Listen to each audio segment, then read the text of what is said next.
नमस्कार। आज हम बात करने वाले हैं इस समय जीरे की फसल में लगने वाले रोगों और उनके निवारण के बारे में। साथ ही जब आप दूसरी सिंचाई अपने जीरे की फसल के अंदर करने जा रहे हैं तो आपको कौन सी सावधानियां इस समय रखनी है। देखिए, जीरे की फसल जो है वो 2 दिन का समय भी पूरा नहीं लगाती है बर्बाद होने में, यानी पूरी खेत के खेत नष्ट हो जाते हैं 2 दिन से भी कम समय के अंदर। इसलिए बहुत ज़्यादा सावधानियां किसान भाइयों को जीरे की फसल के अंदर रखनी पड़ती है। और कई बार तो ऐसा होता है कि एडवांस में उन्हें जीरे की फसल में इलाज करना पड़ जाता है या स्प्रे करना पड़ जाता है कि कहीं वो बीमारी अपने खेत में या अपनी फसल के अंदर लग ना जाए। क्योंकि किसान भाई भी ये बात जानते हैं कि जीरे में जितनी घातक बीमारी आती है वो 2 दिन के अंदर पूरे खेत को नष्ट कर सकती है। और जितना बीज उन्होंने लगाया था बुआई के समय उतना भी वापस पैदावार रिटर्न पैदावार नहीं ले सकते हैं।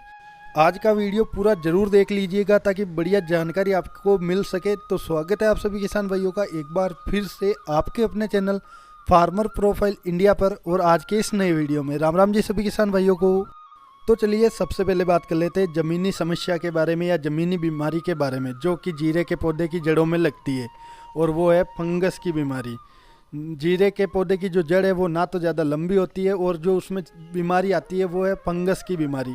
अब उस बीमारी का इलाज करने के लिए जो डोज देनी पड़ती है वो ज़मीन में देनी पड़ती है। और किसान भाइयों को भी ये बात पता है कि जीरे की फसल में ज़्यादा सिंचाई नहीं कर सकते हैं, वो घातक है जीरे की फसल के लिए। अगर ज़्यादा सिंचाई वो कर देते हैं तो वैसे ही वो सलट जाती है, उसे बीमारी की आवश्यकता ही नहीं पड़ती है। इसलिए ज़्यादा सिंचाई आप कर नहीं सकते। इसलिए आपको जब आप दूसरी सिंचाई उसमें करो निराई गुड़ाई करने के बाद, तो उस समय 2 प्रोडक्ट जिसके अंदर टेक्निकल में बता देता हूँ। पहले में मेटालेक्सिल 8% प्लस मैनकोजेब 64% जो कि WP फॉर्म में आता है, इसका उपयोग आपको करना है। और दूसरे में tebuconazole 10% plus sulphur 65% WG form में जो आता है, इसका उपयोग कर सकते हैं। टेक्निकल किसान भाइयों यही होने चाहिए, चाहे प्रोडक्ट किसी भी नाम से या किसी भी कंपनी का हो, कोई फ़र्क नहीं पड़ने वाला है। इन दोनों को मिक्स करके बढ़िया तरीके से आपको जो आप सिंचाई करो तो गोल के माध्यम से या छिड़काव विधि से कुल मिलाकर इसे आपको ज़मीन में देना है दूसरी सिंचाई करने से पहले, और फिर उसमें सिंचाई करनी है। अगर आप ड्रिप पर लगा रखी है तो गोल में दे सकते हैं या क्यारियों में भी आप गोल बनाकर दे सकते हैं। वो आप अपनी सुविधा के अनुसार इसे पौधे की जड़ों तक ज़रूर पहुंचा दीजिए। इसका काम ये शुरू कर देगा। पौधे की जड़ों को जो फंगस लगती है उससे ही बचाने का ये काम करेगा। अगर ये काम आप दूसरी सिंचाई में नहीं कर पाए तो आपको तीसरी सिंचाई में ये काम करना ही है किसान भाइयों। क्योंकि जो जीरे में कुल सिंचाई होती है वो 4 से 5 सिंचाई लास्ट होती है। ज़्यादा से ज़्यादा कुछ किसान भाई जिनके रेतीली या बालू मिट्टी है वो 6 सिंचाई उसमें कर देते हैं। अब बात कर लेते हैं जीरे में आपको स्प्रे इस समय कौन सा करना है। किसान भाइयों, इस समय भले ही आपको जीरे की फसल में ज़्यादा गंभीर बीमारियां ना दिखे या ना हो, और इस समय होती भी नहीं है, बहुत ही कम चांस है होने के। ज़्यादा से ज़्यादा जो एक समस्या है वो पीलापन की समस्या आ सकती है इस समय। तो देखिए, इस समय भले ही आपके खेत के अंदर जीरे की फसल के अंदर कोई समस्या हो या ना हो, लेकिन आपको एक स्प्रे ज़रूर करना है किसान भाइयों। एडवांस तौर पर भी आप कर सकते हैं, लेकिन एक स्प्रे आपको ज़रूर करना है इस समय। उसमें आपको फंगिसाइड लेना है, इंसेक्टिसाइड लेना है और एक PGR ग्रोथ प्रमोटर ज़रूर लेना है। इनको मिलाकर आपको स्प्रे ज़रूर इस समय एक बार करना है। अगर आगे चलकर कोई ज़्यादा खतरनाक बीमारियां भी जीरे में लगेगी तो उसके लिए हम वीडियो बना देंगे, इसलिए चैनल को सब्सक्राइब जरूर कर लीजिएगा ताकि आपको जानकारी तुरंत मिल सके। तो चलिए बात कर लेते हैं स्प्रे की। तो देखिए, इस समय जो आपकी फसल के अंदर जो इंसेक्ट है, हरा मच्छर, रस चूसक मच्छर है, बिल्कुल बारीक वाला जो होता है, उनका अटैक या उनका प्रकोप आपको अब धीरे धीरे देखने को मिल जाएगा अपनी जीरे की फसल के अंदर। बहुत ही घातक बीमारी हो जाती है अगर ये बढ़ जाती है तो इसके लिए आपको इमिडाक्लोप्रिड जो 17.8% SL फॉर्म में आता है, जिसे लगभग सभी किसान भाई जानते हैं, इसका उपयोग आपको शुरुआती स्टेज में ज़रूर करना है, हल्के फुल्का जब अटैक आपको देखने को मिले तब।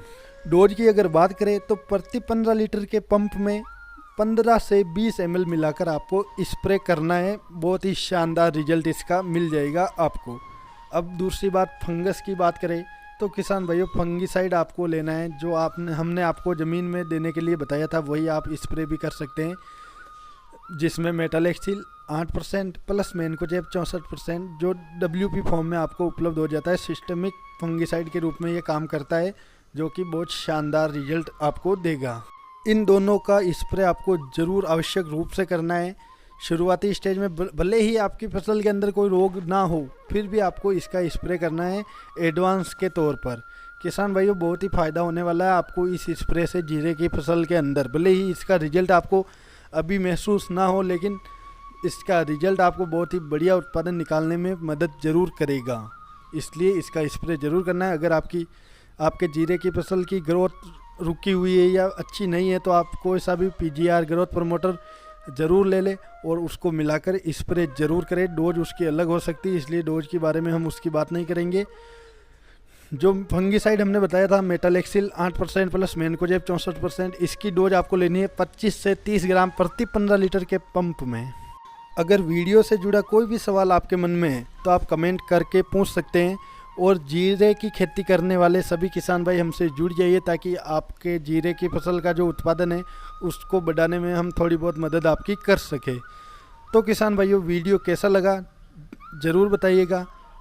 वीडियो को लाइक, कमेंट, शेयर ज़रूर कर दीजिए। और चैनल को जिन किसान भाइयों ने अभी तक सब्सक्राइब नहीं किया है, वो जल्दी से चैनल को सब्सक्राइब ज़रूर कर लेवे, ताकि खेती से जुड़ी बढ़िया से बढ़िया जानकारी आपको मिलती रहे। मिलते हैं किसान भाइयों किसी नई वीडियो में नई जानकारी के साथ। तब तक के लिए सभी किसान भाइयों को जय जवान, जय किसान और धन्यवाद।